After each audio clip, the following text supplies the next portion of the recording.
Well, considering how well you did that season, you were all rookie, second team honors. Right. But then that following summer, you checked yourself back into rehab again. Yeah. A situation that happened that came up to where I had to check myself back in. It'll be in my book I got coming out. I got invited to Hawaii to do a autograph session, and I took my wife with me at the time. We was going to use it as a honeymoon because it was free. They're going to pay us. Well, while I was there, we got in an argument about something. I went downstairs. I met some dude and got to start talking and stuff. So he went and found me some crack cocaine, got to smoking. Well, then all of a sudden, and this is in Hawaii now. I'm supposed to be there for an autograph session. Well, I ended up I have a car, I ended up going to the other side of the island, taking him. And he showed me where to get pure cocaine. His wife shows me how to cook it. That's how I learned how to cook it. So basically, I got stuck on that side of the island. My wife already flew back to the States. The police are out there looking for me in Hawaii. I was out there stuck, so they had to escort me back to the United States. But in order for me to play in the NBA, I had to go right back straight to rehab. I didn't get a strike or nothing, but I just had to go back straight to rehab because I didn't have to take the test from overseas. Okay. And after that, did the Phoenix Suns let you go? Yeah, I came back traded you? for like a couple of days after that. And then, a couple of games. And then they ended up letting me go because they said I failed another drug test, but a lot of people don't understand about them. They were also testing me for alcohol too, every day.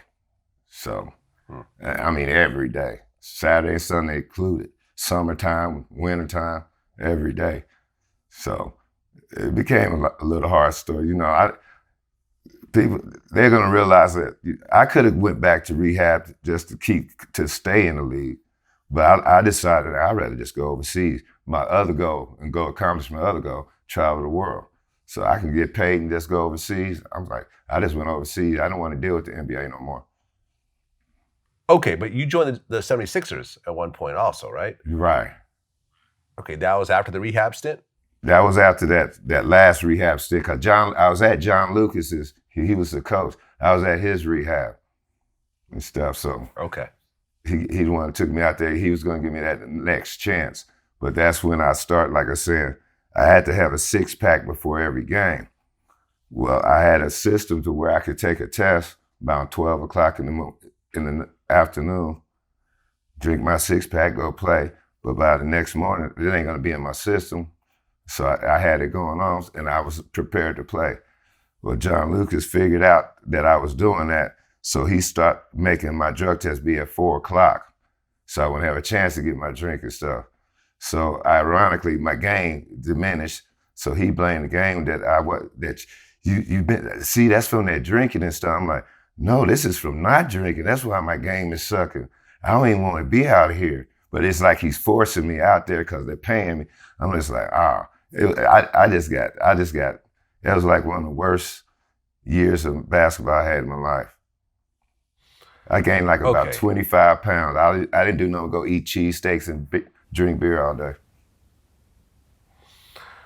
Right, and then you went overseas. You played for Greece. You played for Poland. And over there, did they not drug test? Yeah, but I wasn't on drugs. They don't care about alcohol overseas. In the NBA, they cared. I couldn't even drink alcohol, or beer, or nothing.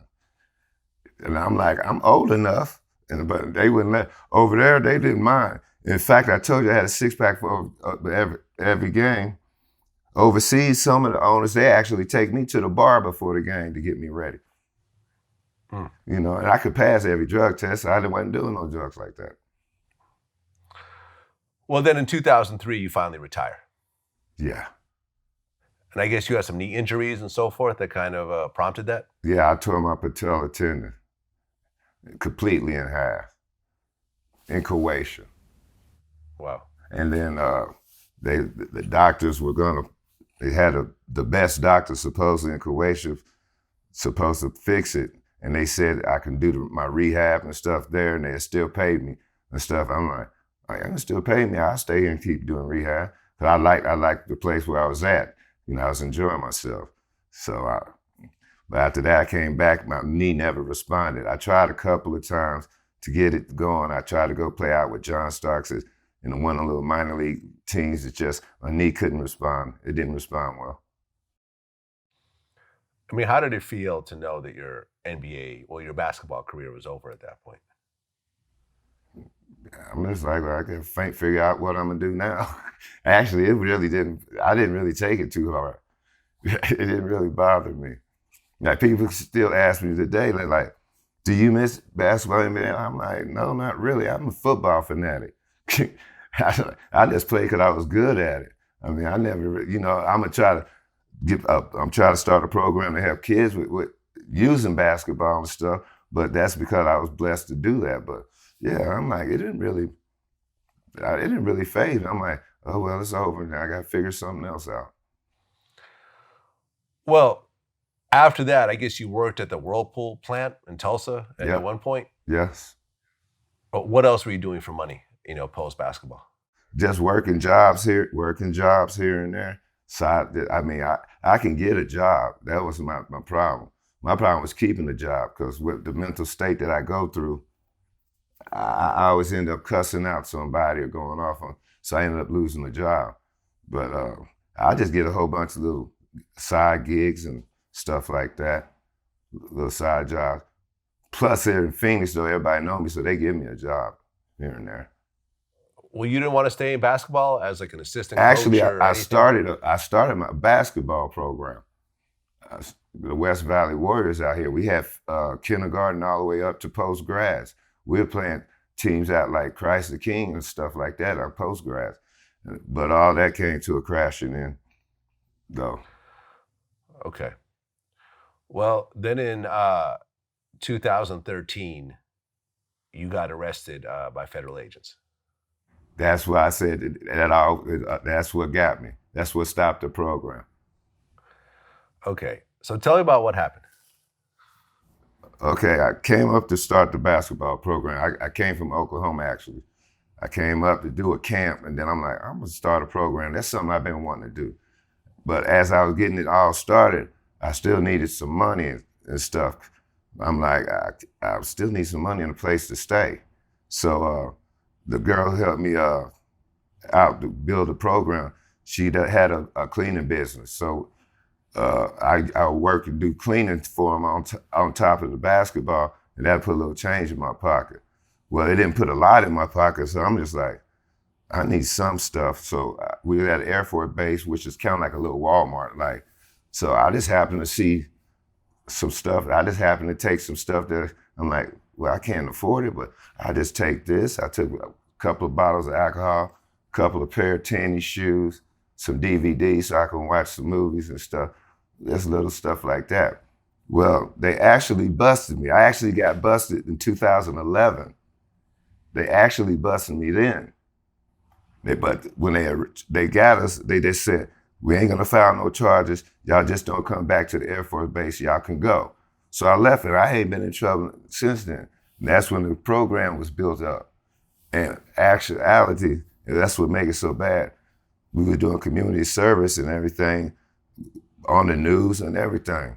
And we were supposed to meet with a guy to get a $10,000 grant thing for the kids for our program, And so I went. Our offices were separated. We had one here, and then the other one was across the way. It was where we do all the talking and stuff. Well, I went to check on the thing to make sure everything's in place because the guy was coming. I walk out. There's a bunch of cops like, freeze, doing, put it on the ground. I'm just like, what the heck is going on? Right at my office in front of everybody. I'm like, what is going on? He's like, stuff. I'm like, man, what are you arresting me for? So finally in the van, they finally said, you remember when you went there and you were stealing out the Air Force Base and stuff? I said, yeah, they dropped the charge. They said, don't come back. I ain't went back. And like that. So yeah, because they dropped the charge. They said, yeah, but the state picked them up 2 years later. So wow. So it's all on the news, that too. So I'm like, I had just had the kids on the news a week before doing something for the society and the program, and then the next week they come bring something up. I admit I did it, so I really couldn't say nothing. So when I went and sat and talked to the kid, I told the parent, yeah, I did it. That's before y'all even know me. I told them all that, but you know some parents, how they are. So the program just went downhill. Right, because according to the Associated Press, you were caught on surveillance taking cigarettes, alcohol, Cigarettes, food, alcohol. DVDs, and shoes Yep. worth about $800. Nothing. I wouldn't say that much, but you Oh, it was never less know. than 800. They got to, that's them. I have no idea. They got to put their number on it. I'm just happy I didn't have to spend that much time in jail. So for less than $800, they actually picked up the case and put you in jail over that? Yeah. They were trying to Wow. put me in jail for a long time, for like almost six months to a year or something like that. And that's what really kind of threw me away from basketball too, because I kind of had a fire to teach those kids. That was what kept me going. But then they took that fire away from me over something that happened 2 years ago. I'm like, I can understand if I did something wrong and got arrested again, then y'all bring the charges back. But bring them back just because it's, 2 years later, I guess they were just sitting there, oh, they're on the news, let's go pick them up. So. Well, how long were you sentenced to? 3 years probation. But the good. So you didn't have to. That's did you what have to do any jail time at all? No, Did you have to do any jail time? only jail time. I spent a month I spent 1 day in jail That's it. for the whole incident. I only spent 1 day. Okay. But they gave you 3 years probation. Yeah. But worse than that, they plastered your face all over the news and the programs you're working on. And, the guy who made it to the NBA Finals and played against Jordan is stealing DVDs, essentially. I mean, it sounds crazy when you say it out loud. Like, It does, but I think a lot of people get this mixed thing. What should I say? Mixed feeling that I had all this money just because I played in the NBA. I'm like, I was one of the poorest NBA players you ever seen. I didn't make all that money, man. I had made, like you said, $250,000. That ain't taxes. That's before taxes. And then I had the ex-wife. We got divorced, and you got child support, all that stuff. I didn't have that much money. yeah. Yeah. No, I mean, it's just sad that such a minuscule amount of money, Yeah. would cause all this ruckus, especially since it happened years before. Yeah. That's what. It almost seemed like they're trying to make an example out of you. Oh yeah. It's like it's one thing to just get a local 9-to-5 guy arrested, but you got this former NBA star. Look what we got. We could have this on our belt. Yeah, and the bad part about it, the ironic part is that when they finally did bring me back to the jail thing, I went into jail, they were looking and said, oh, you the guy they kept getting hyped about going to get. Because he said they were talking about me, trying to go get me. They were so happy they get to go get me. I'm like, oh, that's one of those high profile arrest things. I'm like, yeah, that's crazy. Yeah, man, I'm sorry you had to go through that. I mean, we all make mistakes, but I feel like the punishment didn't really fit the crime in this case. Yeah. The 3 years on probation, did you pretty much play straight and narrow, or did you get any more trouble during that time? That's actually, that 3 years on vacation is when I really started getting into the learning about SMI and the mental illness. I was in a program that's an SMI program that was teaching us all this stuff, and I started getting my medication. That's when they started putting me on certain medications too, which I didn't know nothing about, this mental illness and all that. I knew I acted crazy at times, but I didn't know all the serious parts of it. And so during that probation time, I was just pretty much going to a clinic, getting group help and stuff like that, and just living the basic life, go to work if I wanted to and all that. But they pretty much took care of it. But so the probation period pretty much helped me realize what I need to do. Right. And SMI stands for serious mental illness. If you had known, and what exactly did they diagnose you with at the end of the day? I'm manic, bipolar depressive, and I have anxiety, social behavior. I can't, like I said, deal with the crowd. But I'm very bipolar. I could either be if I get real angry or something, I tear up stuff. But I get real depressed, I could just sit here and cry. I cry a river. Can't control it. Yeah, I mean, Ron Artest went through something similar. Yeah. You know, I if you think watch the documentary. Kevin Love, I think, has talked about it. How he's been dealing with certain things. And that's what I was saying. And that's what I'm like, if I knew this stuff back then, maybe I wouldn't need that 6-pack before every game. Maybe I would have been in the NBA and stuff. It's made the millions that everybody talked about. But maybe they're using me as a book to teach everybody else, hey, now that you mental illness. That's why after my book is read, I want to go around and speak on it and let people know everything about it. Yeah, my life, the drugs, but also the other part, because it's a double-edged sword. Right, because you were probably using the crack to self-medicate to a certain degree. No, the crack I was using to get high. I ain't gonna lie about that. Okay. Fair enough. After I figured that was more about getting high. The alcohol was more about staying even kill. The alcohol was. Right, and back then, mental illness wasn't even looked at very seriously. You were just crazy. Oh, he's crazy. I mean, as you know, they say the kids are ADHD. So they give them Ritalin. All they do is give them a pill to slow them, basically get them high and slow them down. I've seen them on Ritalin. I've been on the Ritalin. It ain't nothing but a drug. You can't move. But that was just an excuse to just keep them still so the parents could go and do what they do. Because if not, I'm just running around all over the place.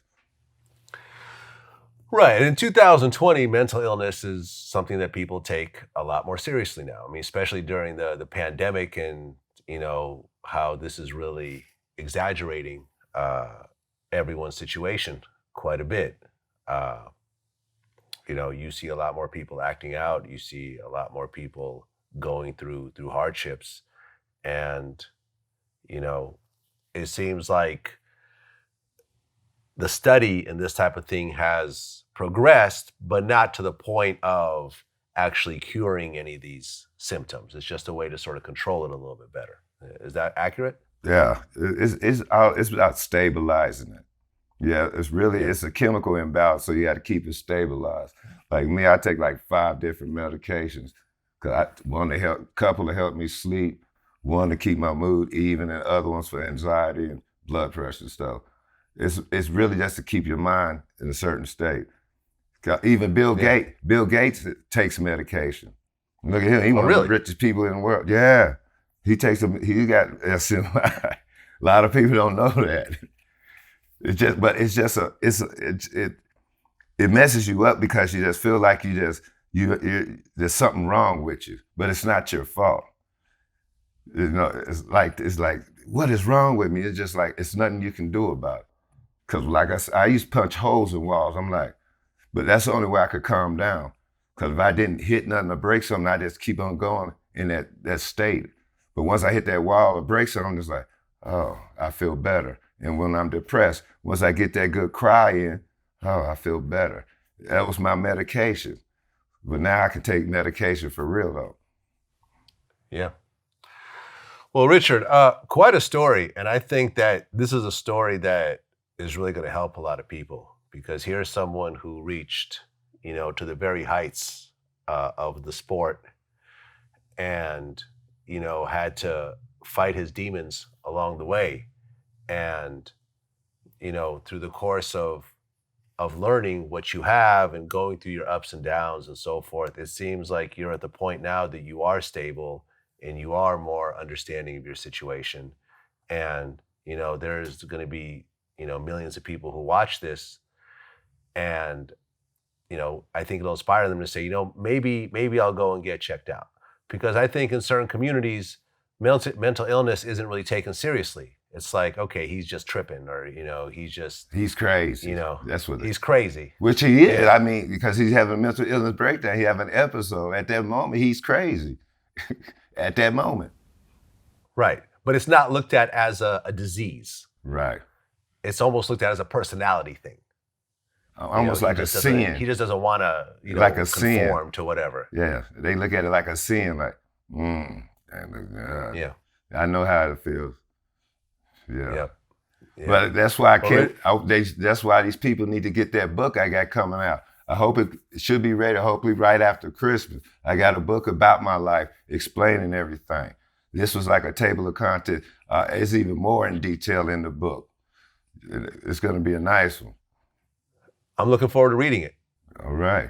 I can't wait. Well, Richard, appreciate you spending the time, man. I appreciate it for having me. And well, congratulations on your success. I mean, you didn't win an NBA final, but you got right there. Right. And that's more than 99.9999% of people who pick up a basketball have ever done. Right. I know. And you had a spectacular Game 5. You went head to head with Jordan and Pippen, the best that ever touched the ball. You played with Barkley, and it doesn't sound like you're blaming anyone but yourself. You're not playing the victim. You're taking responsibility for the mistakes that you made yourself, which I think is the most important part, the most important lesson. Yeah, you got to. If not, you're going to keep killing yourself. You're going to keep killing yourself. I'm like, I did it, man. That's one thing about me. If I did it, I ain't going to hide it. I'm like, why? Like, if I did something, the cops coming. If I know I did it, I ain't going to run. If they ask me, you been drinking? I'm like, yeah. Because they know anyway. They just want to see what you can do. Well, Richard, I appreciate you spending the time, man. And quite a story. I can't wait for the book. And I wish only the best for you. Thank you. Thanks for having me. Have a good one. No doubt. All right. Peace. Peace.